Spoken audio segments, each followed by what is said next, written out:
Have you ever noticed how some people don't just hurt you, they confuse you? You walk away from conversations feeling drained, doubting yourself, replaying moments in your head, wondering how something so subtle could feel so heavy. There's something strange about that kind of damage. It doesn't come with shouting or obvious cruelty. It comes quietly, calmly, sometimes even wrapped in charm. Here's the paradox. The people who cause the deepest psychological harm often don't look toxic at all. They can be intelligent, funny, emotionally articulate. Sometimes they're the ones everyone else admires. So why do you feel smaller around them? Why does your intuition whisper something's wrong, even when you can't explain it? And more importantly, what is actually happening inside their mind? Music. Here's the truth most people never tell you. Toxic behavior isn't always loud. It's often strategic. You notice patterns before labels. The way they deflect responsibility. The way conversations circle back to your flaws. The way apologies feel empty, rehearsed, or somehow reversed. You're left holding the guilt even when you were the one hurt. And this is where it gets interesting, because this isn't random behavior. It's psychological architecture. In psychology, there's a framework called the dark tetrad, for overlapping traits that explain why some people manipulate without remorse, dominate without empathy, and connect without attachment. Not monsters, not villains, but minds wired differently. Here's what makes it so disorienting. They often mirror your empathy. They study your reactions. They learn what hurts, what heals, what you value. And then, sometimes unconsciously, sometimes not, they use it. Mirror neurons, the same system that allows humans to bond, can become tools rather than bridges. Connection turns into leverage. Silence turns into control. But here's the thing. Understanding this isn't about blaming or demonizing. It's about clarity. Because when you finally see the pattern, you stop asking, "What's wrong with me?" and start asking a much more powerful question. What happened inside them long before they ever met me?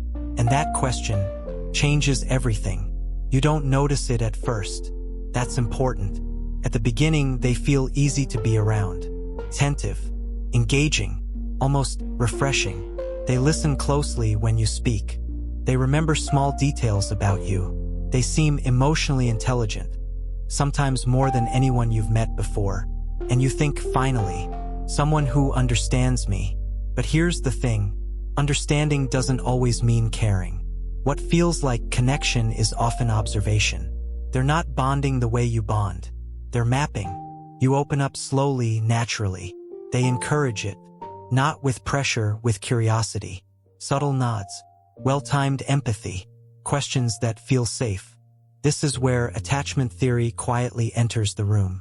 You're likely operating from a place of emotional reciprocity. When you share, it's because closeness feels mutual. But for them, closeness can be instrumental. And this is where it gets complex. People high in dark tetrad traits often lack secure attachment. Not because they don't want connection, but because connection doesn't feel safe or necessary in the same way. So instead of attachment, they build influence. They learn how you respond to praise, how you react to distance, what makes you doubt yourself, what makes you try harder. Here's what's really happening. While you're forming emotional bonds, they're forming behavioral predictions. And the contradiction is unsettling. They can seem emotionally fluent, yet emotionally absent. They can speak the language of feelings, without truly feeling responsible for yours. You start noticing small fractures, moments where warmth disappears, where humor turns sharp, where support becomes conditional, but you dismiss it because it doesn't match the version of them you met. And this is how confusion begins, not through cruelty, but through inconsistency. You tell yourself you're overthinking, that everyone has moods, that maybe you said something wrong. But the truth is, your nervous system already knows something your mind hasn't caught up to yet. Because when empathy is real, it stabilizes you. When it's strategic, it destabilizes you.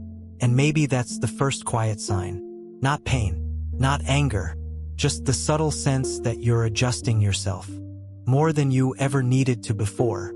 At some point, you stop asking what they did and start asking who they are. This is where the dark tetrad comes into focus. Not as labels, but as patterns. Psychology describes 4 traits that tend to cluster together in certain personalities: narcissism, Machiavellianism, psychopathy, and sadism. But here's the thing, most people misunderstand them. This isn't about villains twirling mustaches. It's about everyday interactions that leave you feeling off balance. Narcissism isn't just self-love. It's a fragile identity that needs constant validation. So admiration becomes oxygen. Disagreement becomes threat. Machiavellianism isn't intelligence. It's strategic, emotional detachment. Relationships are chessboards. People are pieces. Psychopathy isn't always violence. Often it's emotional shallowness. Low fear, low guilt, high charm. And sadism isn't always cruelty for fun. Sometimes it's quiet satisfaction when someone else feels small. Here's what's fascinating. These traits don't always show up together in obvious ways. They blend. They adapt. Someone can be warm in public and cold in private. Supportive when watched, dismissive when alone with you. They can offer help, then remind you of the cost later. And this is where it gets interesting. The same traits that make them effective in competitive environments can make them devastating in intimate ones, because intimacy requires mutual vulnerability, and vulnerability to them can feel like weakness, or worse, an opportunity. You start noticing contradictions. They say they hate drama, yet seem to create it. They claim honesty, yet shift stories subtly. They say they care, but their actions don't align. And slowly, the ground beneath you feels less solid. Here's the psychology behind this. Empathy in healthy relationships acts as a brake. It limits how far someone will go. But in dark tetrad personalities, that brake is weak or missing. So behavior becomes guided not by how it affects you, but by what it gets them. Power, control, status, relief from inner emptiness. And the most disorienting part? They may not see themselves as harmful at all. From inside their mind, they're not hurting you, they're winning. And when you realize that, you stop trying to reason with the behavior. You start understanding the system behind it. It doesn't start with lies. It starts with corrections. Small ones, almost helpful. You're remembering it wrong. That's not what I meant. You're too sensitive. And at first, you consider the possibility. Because you're reflective. You value accuracy. You assume good intentions. But here's the thing. Truth doesn't usually make you feel crazy. And this is where it gets complex. Gaslighting isn't about denying reality outright. It's about reshaping it. Just enough that you begin to doubt your own internal compass. Silence becomes a weapon. Not absence, but pressure. Silence is not emptiness. It's control. They withdraw at precise moments. After you express a need. After you set a boundary. After you challenge them. Your nervous system reacts before your logic does. Mirror neurons fire. Attachment alarms go off. You feel the urge to fix, to explain, to restore balance. And here's what's really happening. They're conditioning you. Psychology calls this intermittent reinforcement. The same mechanism behind addictive behaviors. Warmth, then cold. Connection, then distance. Your brain starts chasing resolution. You replay conversations. You search for the version of you that keeps them kind. And this is the paradox. The more empathetic you are, the more vulnerable you become to this pattern. Because you assume conflict means repair is possible. But for them, conflict is leverage. They don't argue to understand. They argue to dominate the narrative. Over time, something shifts inside you. You stop trusting your reactions. You second-guess your emotions. You ask permission for feelings that used to be natural. But the truth is, your perception isn't broken. It's under attack. And when you finally name that, not as weakness, but as a psychological response to manipulation, something important begins to return. Clarity. Because once you see how control operates, It loses its invisibility, and what's seen can no longer silently shape you. At some point, you ask the question that changes everything. Why? Why manipulate? Why dominate conversations? Why destabilize someone who cares? Here's what's really happening beneath the behavior. Control, for them, isn't about you. It's about regulation. People high in dark tetrad traits often carry a profound internal emptiness. Not sadness, not grief, absence. Psychologists describe it as low emotional resonance. Feelings don't echo the same way. Connection doesn't anchor them, so they seek intensity instead. Power replaces intimacy. Influence replaces safety. And this is where attachment theory deepens the picture. Where you regulate emotions through connection, they regulate emotions through dominance. Your closeness calms you. Their closeness threatens them. So control becomes the substitute for security. Here's the contradiction. They may crave admiration, loyalty, even love, but without the vulnerability that makes those things real. So they create systems where they feel superior, where they define reality, where they decide when warmth is given and when it's withheld. And this is why boundaries feel like betrayal to them. When you say no, you're not just asserting yourself.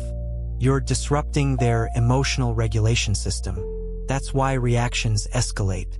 Sarcasm sharpens. Guilt appears. Victimhood suddenly flips. But here's the truth. You were never too much. You were simply stepping out of a role that kept them comfortable.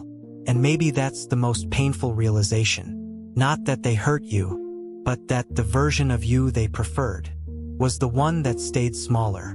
Once you see that, control no longer looks like strength. It looks like fear, dressed up as confidence. And fear, no matter how polished, is never a solid foundation for connection. That understanding doesn't excuse the behavior, but it explains why it was never something you could fix by trying harder. You don't leave unchanged. That's the part people don't talk about enough. Even after the relationship ends, or the distance grows, something lingers. You hesitate before speaking. You soften truths that don't need softening. You scan faces for shifts in mood. This is the quiet aftermath. Psychology calls it relational trauma, not because of a single event, but because of prolonged emotional instability. Your nervous system learned to stay alert. Cortisol replaces calm. Hypervigilance replaces ease. And here's what's fascinating. Your reactions make perfect sense. Mirror neurons, designed for empathy, kept tuning into their unpredictability. Your brain tried to anticipate danger, not physical but emotional. So you adapted. You became more careful, more self-aware, more accommodating. But here's the paradox. The very traits that made you resilient, empathy, reflection, emotional depth, are the ones that got overworked. You start questioning yourself in new relationships. You wonder if expressing needs will lead to withdrawal. You confuse peace with boredom, because chaos once felt like connection. But the truth is, that wasn't connection. That was survival. And this is where gentle validation matters. Nothing about your response was weak. It was intelligent. Your system did what it was designed to do: protect you when meaning and safety were inconsistent. The damage doesn't mean you're broken. It means you were adaptive under pressure. And once you see it that way, shame begins to loosen its grip. Because healing doesn't start with forgetting. It starts with understanding that what you went through required strength you didn't even know you were using at the time. At some point, hope keeps you stuck. The hope that insight will reach them, that if you explain it the right way, something will click, that accountability will awaken empathy. But here's the hard, quiet truth. Change requires discomfort, and discomfort requires emotional depth.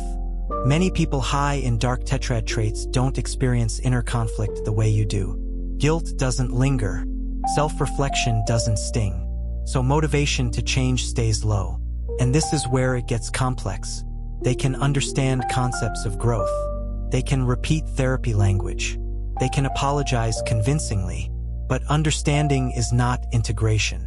Real change happens when someone feels the emotional cost of their actions, when mirror neurons fire in response to another's pain, when empathy interrupts impulse. Without that interruption, behavior stays strategic. You might notice cycles, moments of charm after conflict, temporary improvements when consequences appear, but the pattern returns, because the underlying system hasn't shifted. And here's the paradox. They may appear confident, but their identity is rigid. Adaptation threatens control. Vulnerability threatens superiority. So instead of change, they pivot. New narratives, new justifications, sometimes new targets.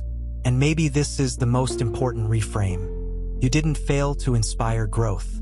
You encountered someone whose psychology doesn't use connection as a mirror. Your empathy couldn't teach them empathy.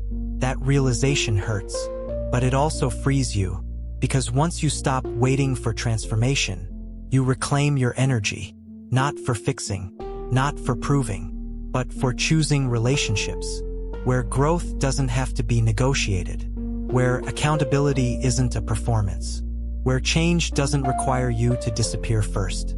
At some point, something changes, not all at once, not dramatically, but subtly. You stop explaining as much. You stop chasing clarity from people who benefit from your confusion. You begin to trust the discomfort instead of arguing with it. This is the quiet return to yourself. Psychologically, this is reintegration. Your internal signals begin to align again. Your thoughts, emotions, and body stop speaking different languages. And here's what's really happening. You're no longer trying to earn safety. You're recognizing it. Boundaries stop feeling cruel and start feeling accurate. You realize that empathy without limits is self-erasure. And this is where it gets interesting. When you pull back, the dynamic shifts, sometimes dramatically. Control loses friction. Manipulation loses access. And the person who once felt powerful may suddenly feel exposed. Not because you attacked them, but because you stopped participating. Silence in your hands becomes clarity, not withdrawal, not punishment, presence with yourself. You begin to notice how peace feels in your body, how calm doesn't require intensity, how consistency feels unfamiliar, but right. And here's the gentle truth. You're not becoming colder, you're becoming clearer. Your empathy isn't gone. It's just no longer available to people who misuse it. That's not bitterness. That's wisdom. And maybe that's the real turning point. When self-respect no longer feels like something you have to justify. 1. It simply becomes how you move through the world. There's a moment that feels almost unsettling. You see them clearly, and the anger doesn't arrive. No explosión. No need for revenge. Just a quiet understanding. This is emotional differentiation. You're no longer inside the storm. You're observing the weather pattern. And this is where compassion becomes clean. Not the kind that excuses harm. Not the kind that keeps you close. But the kind that understands. Without self-betrayal. You see the contradiction now. Someone who needs control is not powerful. They're regulated by dominance. Because regulation through connection never developed. Someone who manipulates reality isn't confident. They're defending a fragile internal structure. And this is the paradox.